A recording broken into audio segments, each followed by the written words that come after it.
ఈరోజు మనం తెలుగు మెథడాలజీలో భాగంగా ఉక్తలేఖనం యొక్క ప్రయోజనాలు, భాషా నైపుణ్యాలు, అలానే సంస్థాగత ప్రణాళికలో భాగంగా భాష సహపాఠ్య కార్యక్రమాల్లో నిర్వహించుకోవాల్సినటువంటి దినోత్సవాలు, అంతేకాకుండా కృత్యాధార పద్ధతి, బోధనా పద్ధతుల గురించి తెలుసుకుందాము.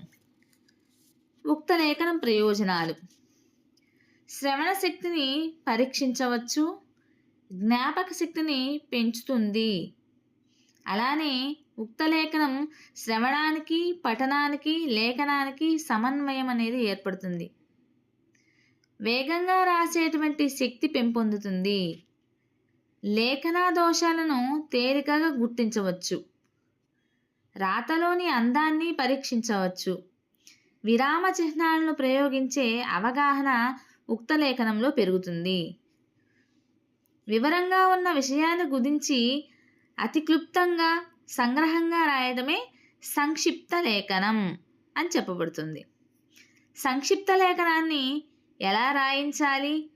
ఉన్నత, మాధ్యమిక దశల్లో ఉపవాచక అంశాన్ని, పాఠ్యాంశాన్ని, పద్యాల భావాన్ని సంక్షిప్తంగా రాయించవచ్చు.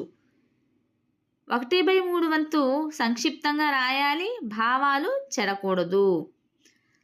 అల్పాక్షరములు అనల్తాబ్ధ రచన సంక్షిప్త రచన. సంక్షిప్తంగా ఉన్న దానిని విస్తృతంగా వివరించి రాయడమే విస్తార లేఖనం అంటారు. అలానే ప్రముఖ వ్యాస రచయిత బేకన్ నిరంతర పఠనం ద్వారా రచయిత విషయం యొక్క సంపూర్ణ స్వరూపాన్ని చూడగలుగుతాడు, సరస సంభాషణలతో రచనకు సన్నద్ధుడవుతాడు అని బేకన్ గారు తెలియపరిచారు. రచనా ప్రక్రియతో సంసిద్ధమవుతాడు అని తెలియపరిచారు. ఇక భాషా నైపుణ్యాలు 4 కలిగి ఉండే 5 లక్షణాలు. భాషా నైపుణ్యాలు 4 కలిగి ఉండే 5 లక్షణాలు: 1 స్పష్టత, 2 నిర్దిష్టత, 3 సమత, 4 అందం, 5 వేగం. భాషా వృక్షానికి భాషా నైపుణ్యాలు మూలాలు: అవగాహన శాఖోపశాఖలు, ఆనందానుభూతి పుష్పాలు. పిల్లలకు ఎంత బ్రహ్మాండమైన శక్తి, ఉత్సాహం ఉంటాయో ఊహించుకోవడం కష్టం. ఈ శక్తి అంతా రకరకాల పనికిమాలిన పనుల్లో, పెద్దవాళ్లను ప్రతిఘటించడంలో, వృధా కాలక్షేపాల్లో, అవకతవక వినోదాల్లో వ్యయమవుతూ ఉంటుంది. ఈ శక్తి ప్రవాహాన్ని అవసరమైన కాలువల్లోకి మళ్లించడమే ఉపాధ్యాయుని యొక్క అసలైన ప్రతిభ అని బలారి అజయూల్త్ అనే వ్యక్త తెలియపరిచారు. అంతేకాకుండా బోధనా ప్రణాళికను, అందుకు అవసరమైనటువంటి పరికరాలను అభివృద్ధి చేసుకోవడానికి శిశు మనస్తత్వ శాస్త్రవేత్తల సూత్రాలు, క్రీడా పద్ధతులు సరిపోతాయని చెప్పే వాదనే సైకోలోగిజం.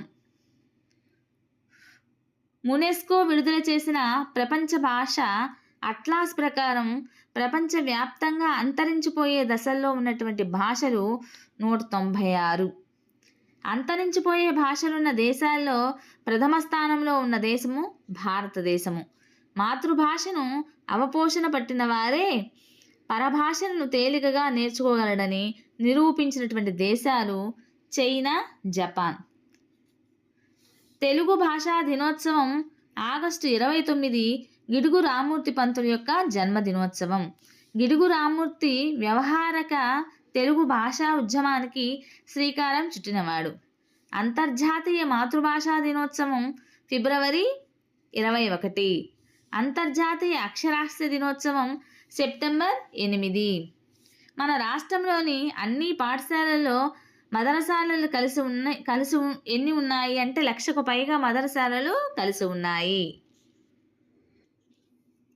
సంస్థాగత ప్రణాళికలో భాగంగా భాష సహపాఠ్య కార్యక్రమాల్లో నిర్వహించుకోవాల్సినటువంటి దినోత్సవాలు: మార్చి 8 అంతర్జాతీయ మహిళా దినోత్సవం, మార్చి 15 ప్రపంచ వినియోగదారుల దినోత్సవం. తెలుగు భాషని ప్రభుత్వ న్యాయ కార్యక్రమాల్లో విధిగా వినియోగించుకోవాలని కోరుకోవడానికి జరుపుకోవాలి. నెక్స్ట్ మార్చి 27 అంతర్జాతీయ నాటక దినోత్సవం. ఏప్రిల్ 16 తెలుగు నాటకరంగ దినోత్సవం. ప్రముఖ సాంఘిక సంస్కర్త కందుకూరి వీరేశలింగం యొక్క జన్మదినోత్సవం. సెప్టెంబర్ 5 జాతీయ ఉపాధ్యాయ దినోత్సవం. డాక్టర్ సర్వేపల్లి రాధాకృష్ణన్ జన్మదినోత్సవం. సెప్టెంబర్ 8 అంతర్జాతీయ అక్షరాస్యత దినోత్సవం. అలానే అక్టోబర్ 5 ప్రపంచ ఉపాధ్యాయ దినోత్సవం. వీటి జోక్యంతో పాఠ్య ప్రణాళిక నిర్మాణ సంఘాలు ఏర్పడుతున్నాయి. వేటి జోక్యంతో పాఠ్య ప్రణాళిక నిర్మాణ సంఘాలు ఏర్పడుతున్నాయి? ఎన్సీఈఆర్టీ అలానే ఎస్సీఈఆర్టీ వార్షిక ప్రణాళిక సంఘాలు జోక్యంతో పాఠ్య ప్రణాళిక నిర్మాణ సంఘాలు ఏర్పడుతున్నాయి. ఎలా అయితే శరీర రక్షణ ద్వారా శరీరం దృఢమవుతుందో, శిక్షణ ద్వారా బుద్ధి పదునెక్కుతుంది. ఆత్మవికాసం అభ్యసనాన్ని ఇవ్వడం ద్వారానే సాధ్యమవుతుంది. విద్యా ప్రణాళికకు ప్రాతిపదికగా 1986 నాటి జాతీయ విద్యా విధానం విద్యా ప్రణాళికకు ప్రాతిపదిక. మన గొప్ప పాఠశాలలకు ఉండే గొప్ప లోపం ఏమిటంటే అవి పరిసర సమాజాన్ని జ్ఞానార్జనకు ఉపయోగించడానికి ససేమిరా సిద్ధపడవు. ఇలా చేస్తే తమ చుట్టూ కంచె వేసుకున్న తమ సొంత ప్రపంచాన్ని నిర్మించుకునే ప్రయత్నానికి భంగం వాటిల్లుతుంది అని చెప్పిన వారు ప్రొఫెసర్ కృష్ణకుమార్ గారు. పాఠ్యబోధన అనంతరము ఉపాధ్యాయుడు చేయదగినది స్వీయ అభ్యసనము, అలానే సర్వశాస్త్ర ప్రయోజనము ఆత్మదర్శనము అన్నవారు సర్వేపల్లి రాధాకృష్ణన్. ఇక బోధనా పద్ధతులు. కిండర్ గార్డెన్ పద్ధతికి ఏ సూత్రం ఆధారము?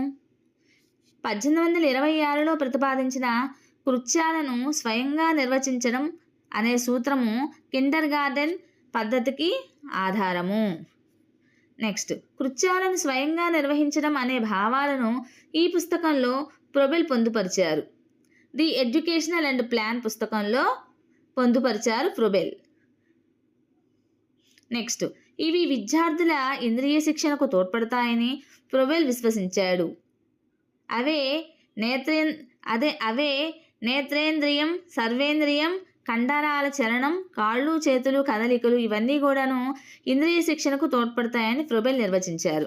అట్లానే మౌఖికంగా నేర్పేవి కిండర్ గార్డెన్లోని భాష. మాంటిసోరీ పద్ధతి ఒక బోధనా పద్ధతి మాత్రమే కాదని విద్యారంగంలో ఒక విప్లవాత్మక ఆలోచన విధానమని అభిప్రాయపడిన వారు విద్యావేత్త గిజుబాయ్. మాంటిసోరీ పద్ధతి ఒక బోధనా పద్ధతి కాదు అని చెప్పని అభిప్రాయపడిన వారు గిజుబాయ్. ఉపాధ్యాయుల ప్రతిష్టను పెంచగలిగే నూతన ఆదర్శములను ప్రతిపాదించే మనిషిలో అనేటువంటి శక్తి సామర్థ్యములను నైతిక విజయాలను అంచనా వేయగలిగేదే మాంటిసోరీ పద్ధతి అని మెచ్చుకున్నవారు గిజుబాయ్.